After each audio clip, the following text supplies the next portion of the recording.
جی السلام علیکم ناظرین، بڑی خبر کے ساتھ سید حذیفہ احمد ایک بار پھر آپ کی خدمت میں حاضر ہے۔ ناظرین، صحافی ارشد شریف کے کیس میں ایک اہم پیش رفت ہوئی ہے۔ چوری شدہ جو گاڑی تھی اس کے مالک نے کچھ اہم انکشافات کیے ہیں۔ آئیے آپ کو آگاہ کرتے ہیں کہ ہوا کیا ہے، اس کا پس منظر کیا تھا اور پورے کیس میں کیا جھوٹ پھیلایا گیا، کیا جھوٹ بولا گیا، اور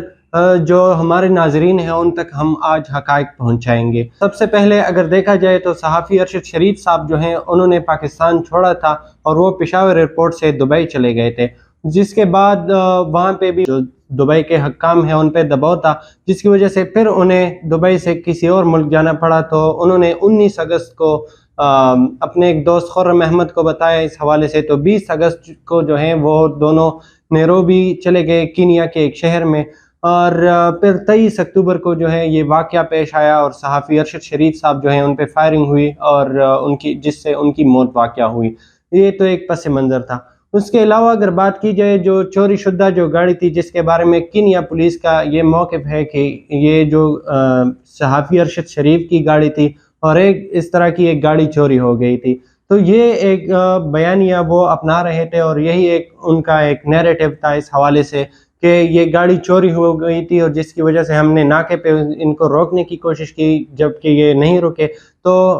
اس لیے ان پہ فائرنگ کر دی گئی۔ لیکن ہوا کچھ الگ ہے۔ جو چوری شدہ گاڑی تھی، اصل جو گاڑی چوری ہوئی تھی وہ جو ہے وہ نیروبی شہر کے مضافات سے چوری ہوئی تھی، اور جو صحافی ارشد شریف پہ جو فائرنگ ہوئی ہے وہ نیروبی شہر کے مضافات سے تقریباً 100 کلومیٹر دور سے ان پر فائرنگ ہوئی ہے۔ ایک تو یہ بات ہے کہ نیروبی شہر جہاں سے گاڑی چوری ہوئی تھی وہ اور ارشد شریف پہ فائرنگ کا جو علاقہ ہے اس کے درمیان 100 کلومیٹر سے زیادہ تک کا فاصلہ ہے۔ ایک تو یہ بات۔ دوسری بات، جو گاڑی چوری ہوئی وہ 7 بجے چوری ہوئی۔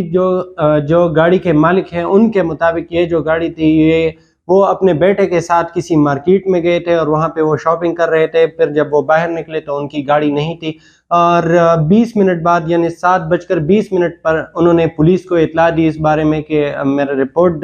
درج کرائی جائے کیونکہ میری گاڑی چوری ہوئی ہے۔ تو جدید ٹریکنگ آلات اس گاڑی میں موجود تھے، مرسیڈیز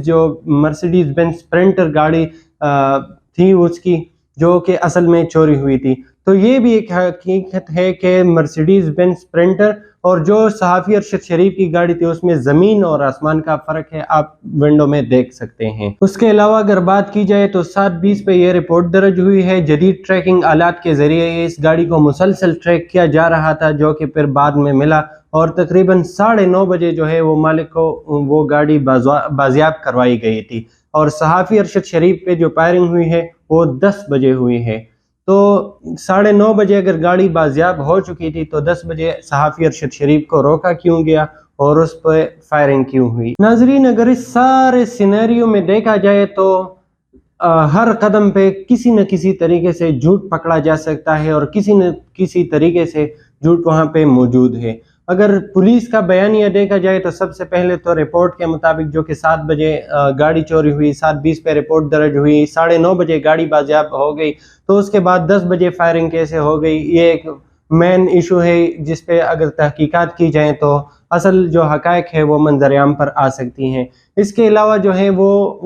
مرسیڈیز بینز اسپرنٹر گاڑی تھی اور جو صحافی ارشد شریف کی گاڑی تھی وہ V8 تھی، تو اس میں اور اس میں بھی زمین اور آسمان کا فرق ہے، تو اس پہ بھی اگر تحقیقات کی جائیں تو پتہ چل سکتا ہے کہ اصل پس منظر کیا تھا یا اصل حقائق کیا ہیں۔ اس کے علاوہ جو چوری شدہ گاڑی کے مالک ہیں ڈگلس کمائے، وہ بھی ابھی بھی موجود ہیں، زندہ ہیں، حیات ہیں۔ اگر ان سے ہم تحقیقات کریں تو ان سے بھی پتہ چل سکتا ہے کہ اصل حقائق کیا تھے اور چھپایا کیا گیا ہے۔ اسی طرح اگر پاکستان کے تحقیقاتی کمیٹی کی بات کی جائے، جو کہ فیڈرل گورنمنٹ نے ایک تحقیقاتی کمیٹی یا کمیشن بنایا تھا اور وہ کینیا گئی تھی اور اسی شہر میں گئی تھی جہاں پہ صحافی ارشد شریف پر فائرنگ ہوئی تھی اور ان کی موت واقع ہوئی تھی، تو ان کی تحقیقات کے مطابق وفاقی وزیر داخلہ رانا ثناء اللہ صاحب کے بیانیے کے مطابق انہوں نے ایک پریس کانفرنس میں یہ بات کی ہے کہ بظاہر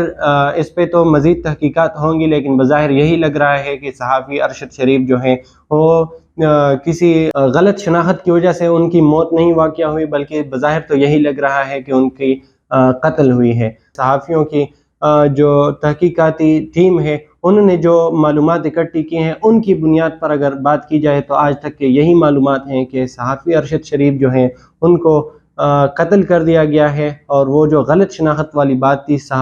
جو کہ کینیا کی پولیس کر رہی تھی وہ بالکل اس حوالے سے جھوٹ ثابت ہو سکتی ہے۔ اب تک کے لیے اتنا ہی، مزید خبروں اور اپڈیٹس کے لیے دیکھتے رہیے بڑی خبر۔ اللہ حافظ۔